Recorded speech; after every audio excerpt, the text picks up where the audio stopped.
E aí, galera, bom dia, boa tarde, boa noite. Estamos aqui mais um encontro do nosso curso de filosofia. E aqui a gente já vem discutindo filosofia antiga há bastante tempo, né? Estudamos uma boa parte da obra de Platão e de Aristóteles. Vimos algumas diferenças nele, algumas também generalidades entre esses dois pensadores. E aqui a gente vai tratar de um âmbito mais temático, tentando comparar mais ou menos a ideia desses autores. Não é a intenção da aula aqui fazer um arquivo X dos pensadores, mas dar algumas perspectivas do que eles falavam sobre a arte, como também tentar indicar uma espécie de atualização, ou seja, como é que nós podemos transportar esse pensamento e essa análise acerca da arte para os tempos de hoje. Bom, e é por isso que essa arte é sobre estética, né? Aqui é onde a gente vai tentar estudar a maneira como nós sentimos o mundo, a maneira como nós conseguimos captar algo que é tão caro para nós, que é o belo. O que faz com que a gente ache algo bonito, algo belo? Será que existe algum padrão? Será que existe alguma generalidade? Ou o belo ele é sempre muito específico e vai depender sempre muito do olhar de cada um? Outra questão, quando a gente fala da arte, a gente percebe que a arte ela tem a capacidade de nos comover. Será que essa comoção ela não pode de alguma forma guiar o nosso pensamento? Então, se guia nosso pensamento, quais os efeitos da arte? A arte ela teria finalidades específicas? Então, tudo isso a gente vai dar uma olhadinha aqui nessa aula de estética de Platão e Aristóteles, tá? Bom, Platão ele fala, aqui a gente vai estudar basicamente o que ele fala em duas obras, o Banquete e a República. O Banquete eu já falei com vocês, né? É aquela obra onde vai estar Sócrates junto com amigos, né? Dramaturgos, poetas, sentados num banquete, fazendo um simpósio acerca de uma temática muito cara a nós, que é o amor. E cada um dos personagens eles vão dar o seu parecer daquilo que é o amor, cada um a sua forma. O Sócrates ele vai falar do amor, né, recorrendo a digamos assim, a um conhecimento que ele recebeu de uma mulher, de Diotima, e ao discorrer do amor ele também discorre acerca do belo, né? E ali o Platão ele através disso ele vai contar um mito, né, dizer que o amor é filho de Poros e Penha, e é por isso que o amor é essa abundância, mas ao mesmo tempo essa escassez, essa penúria, né, essas ambiguidades que o amor tem. Lá também ele vai falar de como a gente progride a nossa percepção do belo. Geralmente quando a gente entende o que é belo, né, nós estamos sempre presos a um objeto específico que de alguma forma nos chama a atenção, e essa atenção faz com que a gente muitas vezes se perde até de si mesmo na contemplação dessa beleza. E uma beleza que era muito cara, né, na arte grega e romana é a beleza dos corpos. Né? A gente tem uma cultura onde, digamos assim, o homem, a figura humana, a razão humana é que vai estar, digamos assim, centrais dentro desses discursos.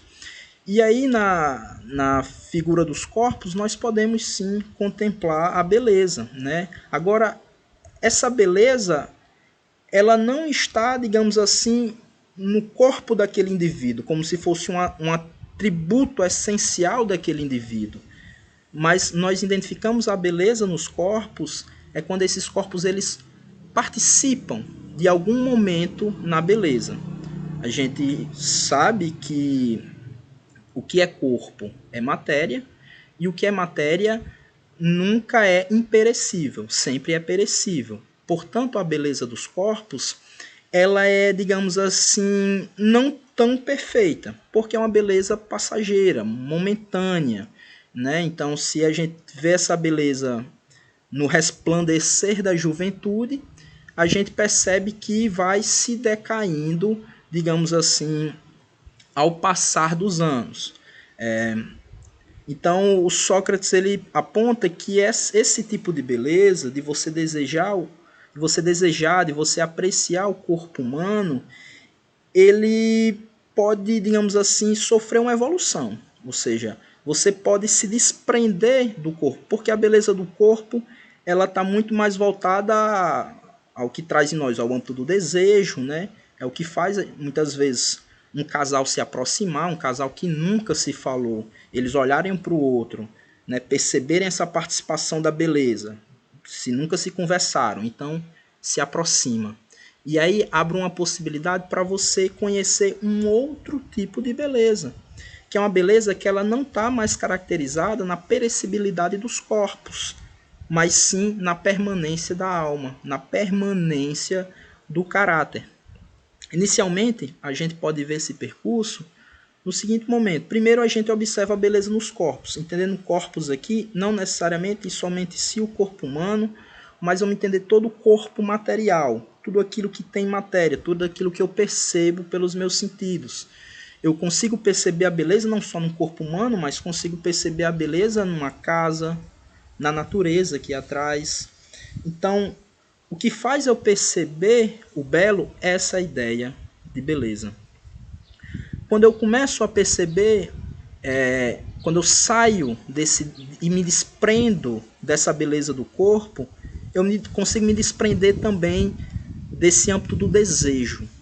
E aí eu consigo contemplar a beleza de um âmbito mais, digamos assim, desinteressado. Ou seja, percebendo a beleza, não porque ela vai me trazer uma finalidade, uma satisfação a um prazer ou a uma necessidade que eu tenho, mas sim a mera contemplação desinteressada da beleza, onde a própria arte é um fim nela mesma, né? E ali é possível eu conseguir, digamos assim, contemplar as coisas de uma maneira mais pura, de conhecer melhor esse objeto que eu estou, digamos assim, contemplando.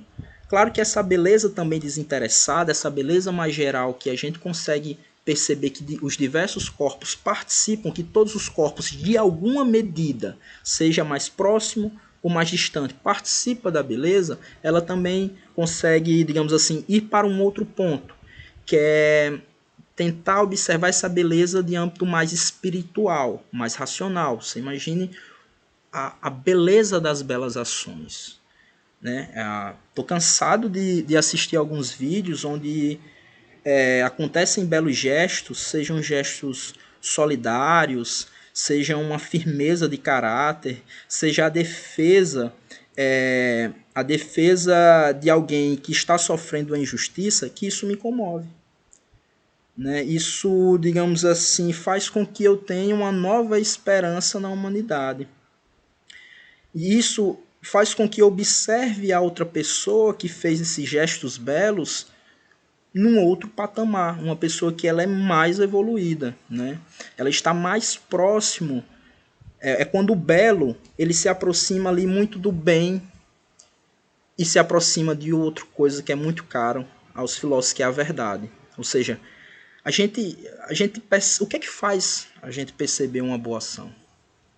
O que faz eu perceber alguém agindo no mundo, eu digo assim, cara, que belo, né? Isso é uma beleza do âmbito mais espiritual, né? Mais espiritual, onde, digamos assim, mais ideal. É por isso que muitos aqui colocam, né, na nossa tradição, criou esse termo de, digamos assim, essa beleza platônica, né? Que é uma beleza de âmbito completamente, digamos assim, idealizado. Como a gente pode perceber muito bem nessa obra artística aqui, né? Onde a gente percebe que não é o mero realismo das esculturas como a escultura egípcia, mas ela traz dentro de si algo mais, uma idealização desse corpo, uma idealização da potência desse corpo. Né? Então a gente sai da atração do belo, dos corpos individuais, passa para uma capacidade de contemplar o belo no seu âmbito mais puro, no seu âmbito, digamos assim, fora das necessidades. para depois a gente atingir um outro grau de conceber o belo, que é aquele belo que está aproximado do bem e da verdade das coisas. Esse belo, digamos assim, a ideia do belo é uma ideia que estrutura todas as ideias, tal qual essas outras duas, ou seja, todas as outras ideias, de alguma maneira, ela tem um quê de beleza, ela tem um quê da presença do bom e ela tem que ter um quê da presença da verdade, né? Então, o belo, o bom e o verdadeiro, eles se coparticipam aqui. Bom, indico bastante essa obra. Aqui o que a gente só pincelou para tentar extrair esse aspecto de sair de um belo mais físico para um belo mais espiritual.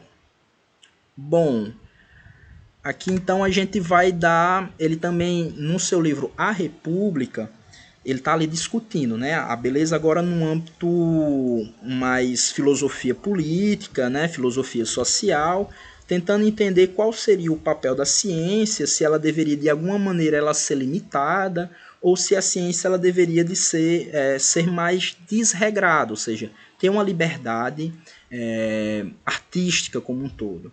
E aqui o Platão ele vai ficar, digamos assim, ele vai fazer uma crítica à arte, ele vai perceber que a arte ela tem essa capacidade de mexer com as nossas emoções, de mexer com os nossos desejos.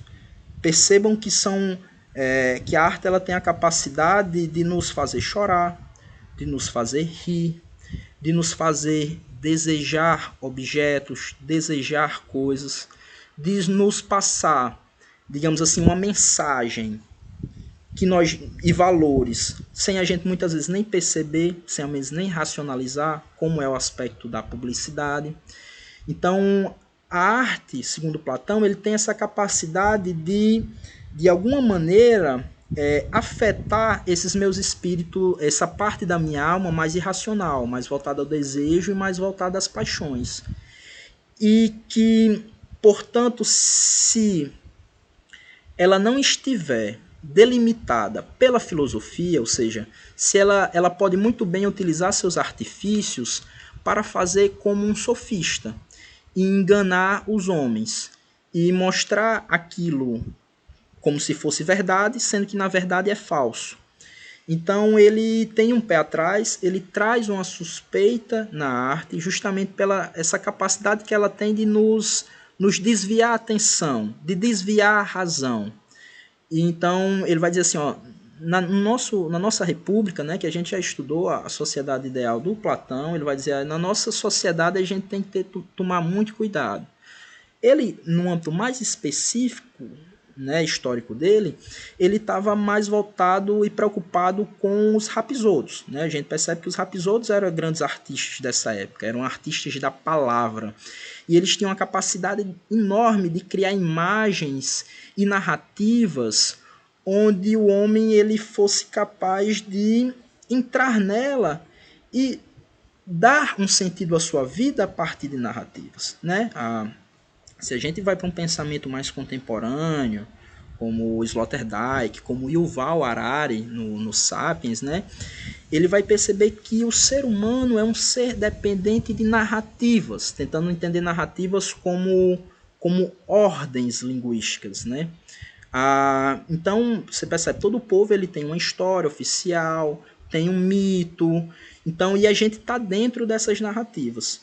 Então, se o ser humano é um homem que vive de grandes narrativas, de narrativas compartilhadas entre os homens, aquele capaz de criar boas narrativas, aquele capaz de falar sobre mitos, de explicar através de entes sobrenaturais, ele vai ter um poder muito grande na sociedade. E aí ele pode levar os homens a, digamos assim, a entrar conflitos entre si, a muitas vezes pode colocar interesses pessoais nessa arte. Então Platão ele tem um olhar, digamos assim, muito...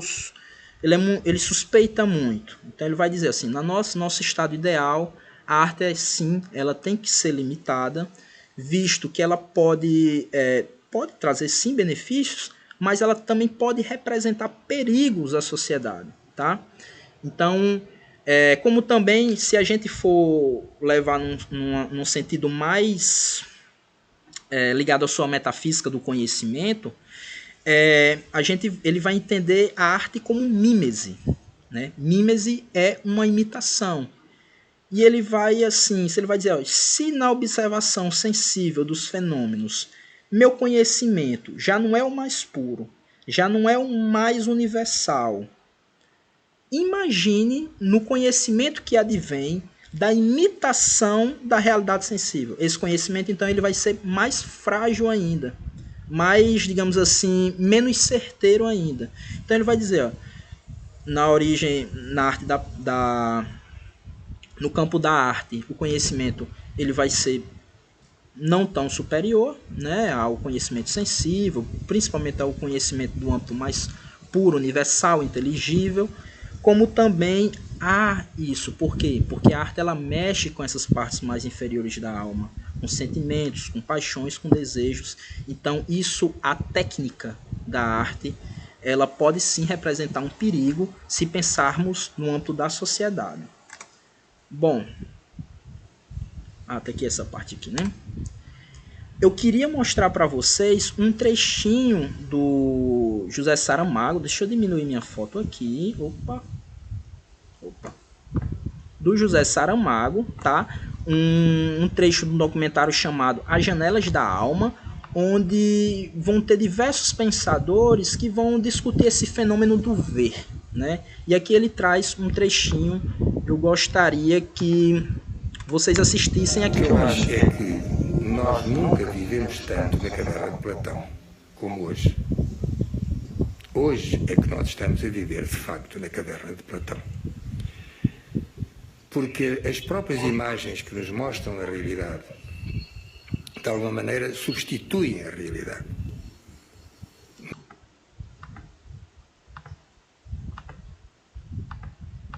Nós estamos no mundo que chamamos o mundo audiovisual. Nós estamos, efetivamente, a repetir a situação das pessoas aprisionadas ou atadas na caverna de Platão, olhando em frente, vendo sombras e acreditando que essas sombras são a realidade. Foi preciso passarem todos estes séculos para que a caverna de Platão aparecesse finalmente num momento da história da humanidade, que é hoje. E vai ser cada vez mais. Bom, pessoal, profundas palavras de Saramago, né? Eu gostaria que vocês refletissem um pouco acerca delas, né? Onde ele vai perceber que na antiguidade havia essa tentativa de sair da caverna, né? Sendo que hoje cada vez mais, e principalmente agora, né, que estamos nessa situação de quarentena, estamos cada vez mais presos na nossa caverna, na nossa casinha, e a maneira como nós olhamos o real, ela está sendo mediada por imagens, por artifícios, né? Nós estamos a todo momento na palma da mão vendo imagem de outro mundo, seja através da TV, seja através do celular, e acabamos de nos confundir o real com o ficcional, a figura real com a sombra que ela promove. E aí eu pergunto, e aí, vocês estão realmente vendo o mundo real ou somente um mundo ficcional que nós mesmos criamos, né? Recomendo também um livro do Saramago, onde ele vai, um literato de primeira, onde ele vai mostrar um pouco mais desse pensamento dele, que é o que? Na modernidade, com a industrialização, a gente percebe que cada vez mais as pessoas largaram o mundo natural, né? Tentar entender toda a passagem do dia, as estações do ano, os processos naturais de nascimento, crescimento e morte, e acabamos voltando-nos para a nossa civilização, para os nossos shopping centers, e vendo um outro tipo de mundo que é regido não pela realidade natural, mas pelo artifício, pela publicidade, pelas imagens, né? Bom, e aqui eu queria mostrar como a gente pode discutir um pouco mais isso no nosso mundo atual. Aqui eu coloquei duas imagens que elas são atuais, né? A primeira é dada um acontecimento num festival de cultura, né, promovido pelo Santander, que teve que ser fechado após algumas manifestações contrárias. Nessa mostra existiam diversas pinturas onde relatavam a questão algumas delas, né, questão da homossexualidade na infância, né, uma espécie de afirmação dessa condição, visto que muitas pessoas passaram por isso e tinha que de alguma maneira esconder, né. Então havia um certo jogo de brincadeiras. Uma das imagens eu coloquei aqui, né, criança viada, deusa das águas. E alguns grupos da sociedade brasileira viam nisso uma espécie de depravação moral, que poderia, de alguma maneira, influenciar as nossas crianças e seus comportamentos. Cabia, então, que fosse proibido. E aí eu deixo aí para a gente discutir no fórum. O que é que vocês acham? Você acha que a arte ela deve ser limitada? No outro âmbito agora, mais contemporâneo, a gente discute uma arte, né, na contemporaneidade muito atrelada com o mercado. Hoje em dia, se antes tinha a ideia da arte num âmbito mais espirituoso, ou seja, a arte ela tinha uma finalidade nela mesma, hoje a gente vê cada vez mais que os artistas, os técnicos da estética, eles estão empregados em agências de publicidade, né?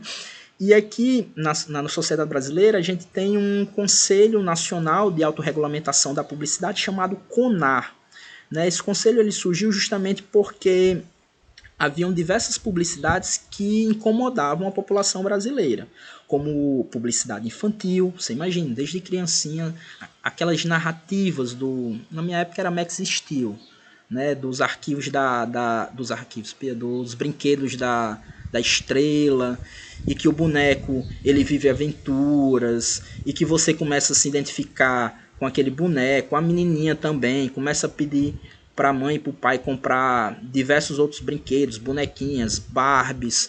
Então, digamos assim, de certa forma isso vai influenciar as crianças que ainda estão naquele processo de poder refletir um pouco mais sobre os seus desejos.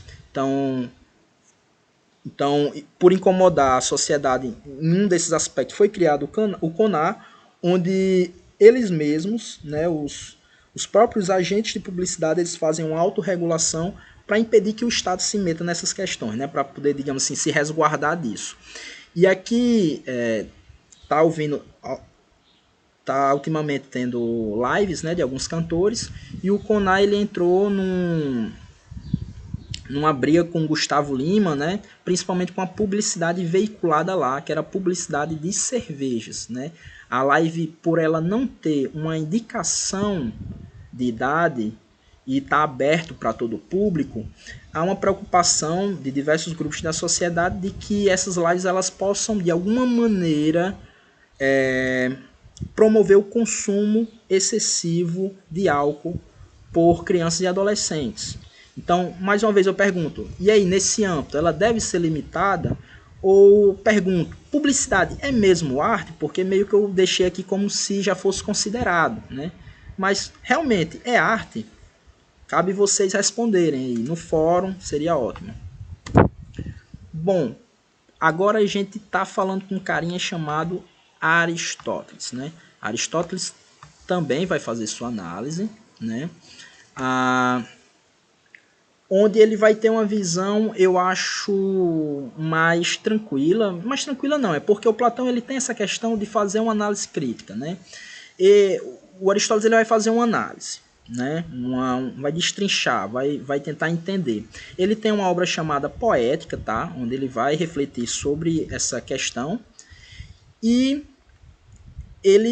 poética é interessante a gente ver. Geralmente a gente vê poética como poesia, né? Restrito a aquela arte de fazer versos, né, em rima.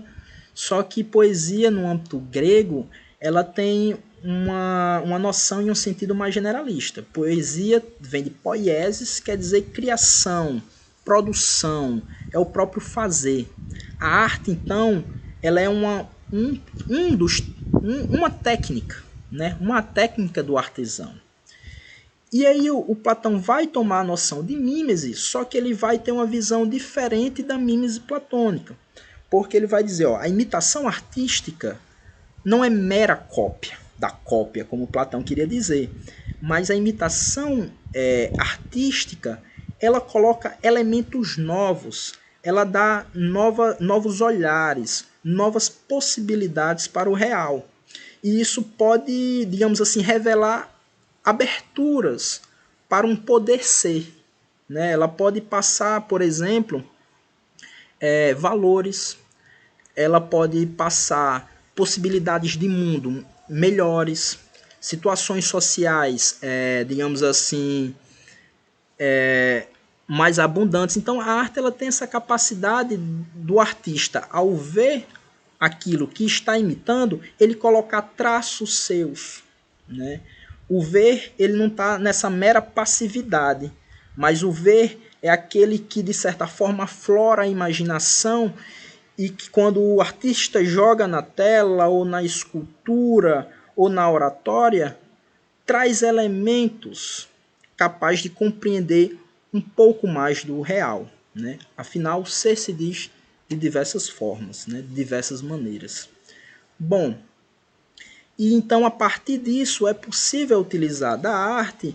A arte ela tem uma capacidade pedagógica. A arte muitas vezes ela tem a capacidade de passar mensagens e valores que o argumento, o discurso racional, ele, por mais que seja bem certeiro, bem lógico, não consegue comover as pessoas para uma atitude.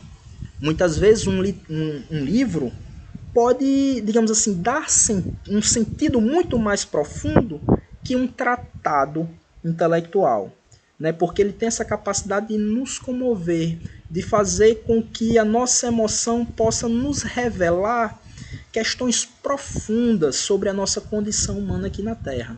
Né? Então, a arte ela teria uma finalidade pedagógica, ela poderia passar valores morais, virtudes, que era como muitas vezes a gente via a arte na Grécia Antiga. Bom,